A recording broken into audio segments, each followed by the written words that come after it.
Samantha from JSimmer Tutorials here, and today I'm going to show you how to create a cute pair of polymer clay earrings, of which I'm pretty sure you saw in the intro of this video.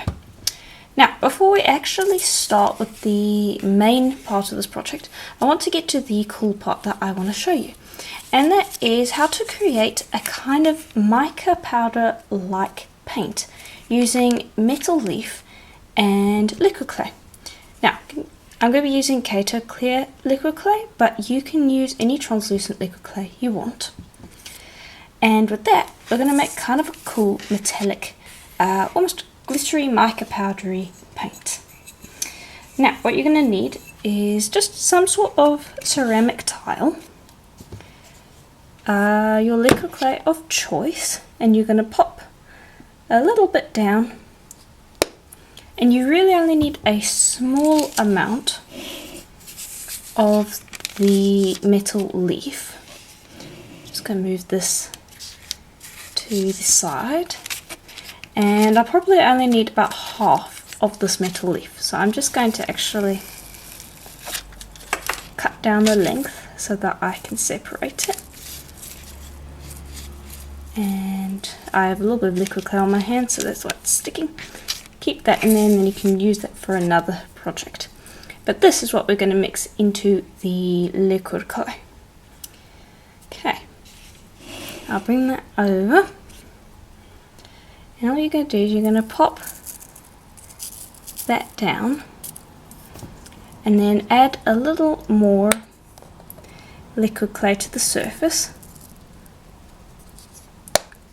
So, and then mix that in, and it will come together very quickly, and it'll just flake together. It's not going to ever break up perfectly into like tiny mica powder particles, but it will give you this really cool glittery effect. Now, you're not going to see the full effect until it is baked, because the translucent needs to clear up, and it will only do that once it's baked. But give it a good mix. The more you mix, the finer the particles will become, until they kind of get to a certain size, and then they won't break up beyond that. But this is what I'm going to be using to colour my project. However, bear in mind that you do not need to use this for today's project. You can just use normal mica powder, but I thought this was a cool addition. And for the main project, I'm going to just bring over a piece of black polymer clay that was rolled out on my thickest setting, roughly 2mm thick. And you want your piece to be around 2mm thick, because I'm going to be kind of creating an embossed effect, and so I need the clay to be a little thicker than what I usually would, otherwise I'll end up cutting through the clay completely. And you'll see what I mean in a moment. And I'm just giving that clay a burnish so that it's nice and smooth and ready to receive the silk screen, which is what's going to be our other decorative aspect. And this is the silk screen I'm going to be using today. It's one of my long silk screens, number 3 to be exact, with these 3 geometric patterns. And this is the one I'm going to be going with. Of course, you can use any silk screen you want. This is just the pattern I'm going with. And just peel off the plastic back. And then you're going to place that down onto your black clay. And I'm using black because I'm going to be using white paint, and because the metal leaf shows up quite well against black too, so that is why I'm specifically using black. Though depending on what colours you want, you could of course use a different colour of clay if you wanted, so feel free to change that up if you want. Okay, then grab some acrylic white paint. This is the brand I'm using, and I highly recommend it. It works really well. I use it for pretty much all of my projects. And I'm just going to pop a little bit of paint down, then grab a silk screen, swipe,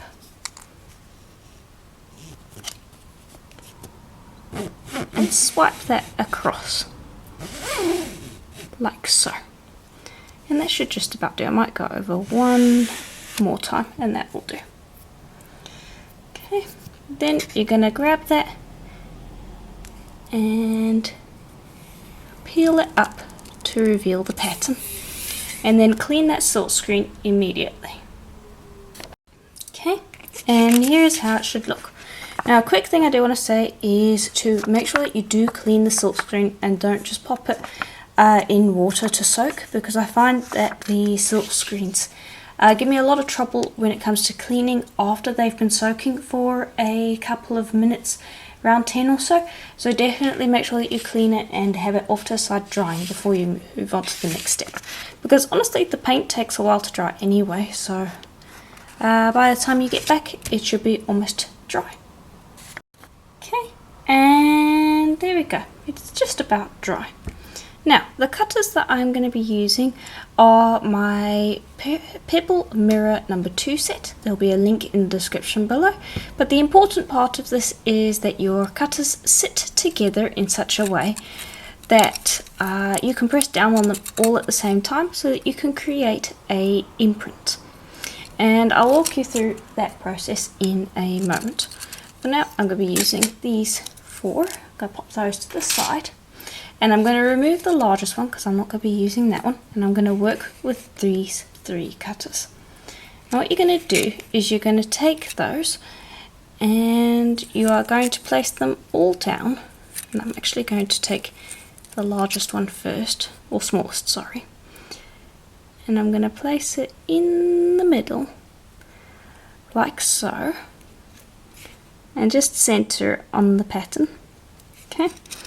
And then you're going to apply the other 2 in such a way that they sit comfortably, like so. Then press down on all of them at the same time, not too hard, just enough that you're pressing into the clay, but not enough to actually cut the whole way through, because for 2 of those pieces I only want to leave a imprint, and once I've made that imprint I can then go, and if I want it to be a little deeper I can do them individually by setting them into the grooves and pressing down a little more to get a more defined imprint. And it's just a nice easy way to do it because it's already kind of all measured out and will be nice and even already. If you have an imprint cutter, this is a technique that you can use. And the final one I am going to be cutting out later once I have applied the metal leaf. I'll bring that over and grab a brush, and I'm going to apply this kind of metal leafy paint to the inside ring, just the middle ring essentially, of my piece. And I'm just going to dab it on, and it's going to give kind of a flaky, glittery effect. And try not to get it touching the other sides, but if it does leak over, like I can see that it's leaked over there, you can easily just get rid of that by picking it up with another dry brush, because none of it's stuck to the clay until it's baked, so it's very easy to clean up out of the areas where you don't want it. But just continue applying it all the way around like so. And there we go. See, you don't need much in the way of metal leaf. Then you are going to grab the other cutter, the largest one that is, and just go around the outside and just give it a final cut. And I forgot to mention, I am working on a piece of paper so that the back has a nice matte finish, so the clay may stick in the cutter. That is completely normal if you're working on a piece of paper, so just keep that in mind. I'm going to see if I can prevent it from sticking. No, I'm not going to be able to. That's fine, because you've got a nice little middle bit here, and if you gently press on that, it should pop right out, because it's not stuck in the cutter, it's just that the paper is very stick proof. But it means that you won't have to sand the back, so it's worth it to me anyway. Then you're going to bake that for a full hour at Primo's recommended temperature. Also, you want to have made another one, because this is going to be a pair of earrings. And then bake it, and you'll see that this bit clears up and becomes more shiny. Also, if you're using Kato Clear Liquid Clay, it has a really shiny finish once it's baked, and so it will act almost like a varnish, which is quite nice. Okay, and here is how they'll look once they've cooled and have cured completely.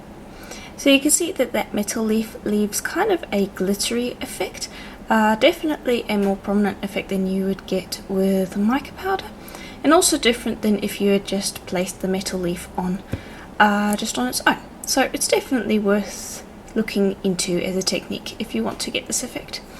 Also, because it has been baked inside liquid clay, you don't need to worry about sealing it. It is completely on the clay, you don't have to worry about that at all.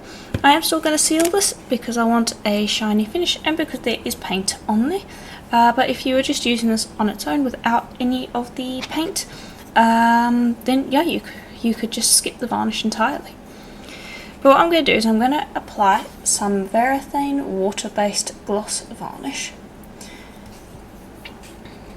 And I'm going to apply it to the whole piece. And I'm just going to do one layer because I just need a I just want a shiny finish. The paint has already been baked onto the clay, so it is already very secure. A lot of the time I don't even worry about sealing that because it is on quite securely when you've baked it on. But this is mostly just about having a nice shiny finish. Then once that has finished drying, then you can give it a drill and assemble the piece. Okay, and here's how they should look once they've been varnished. And the back, because it was cut out on a piece of paper, should be perfectly fine. You can varnish it or leave it matte. In this case, I'm going to leave it matte. Then you want to decide which way you want your earrings to hang. And I think I'm going to have them face that way. Grab a pin drill. I'm just going to use a nice small drill bit. I'm going to place that at the top of the earring, close to the top but not so close that I risk breakage. And then just give it a drill, and that should go through quite quickly. There we go.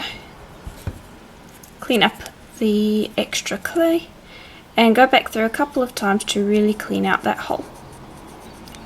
And if you need a bigger hole than that, then you can go through with a larger drill bit at this point. Okay, and to assemble them, I'm going to use these cute little stud earrings that have a little loop on the bottom and a jump ring. And all you're going to do is you're going to take the jump ring and open that up, place that through your hole,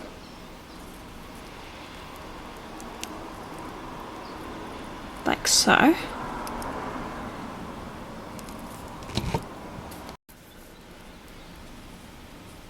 and then just place that loop through and oops, close it up. And there we go, nice and simple. And I like to twist the open part of the jump ring back into the hole so that you don't see that. And there we go, nice and simple. And I think it looks nice because the little stud has a decorative bit, not enough that it takes away from the initial design, but enough that it just kind of adds to it. But yeah, that is pretty much it for today's tutorial. If you enjoyed it, please do consider leaving a like and subscribing. I do videos like this every single day on YouTube now, and all of them are quite different. If you have suggestions for future videos that you would like to see, leave them in the comments and I'll add them to the list, and maybe they'll come out soon. But yeah, if you would like to support the channel so I can continue creating videos just like this one, please do consider becoming a member. There is a link in the description below to my Patreon, or there is a join button to join the YouTube membership. They're both exactly the same, so whichever one you prefer, please do consider checking that out, as it is greatly appreciated. And again, thank you for watching the video, and I will see you in the next one. Bye for now.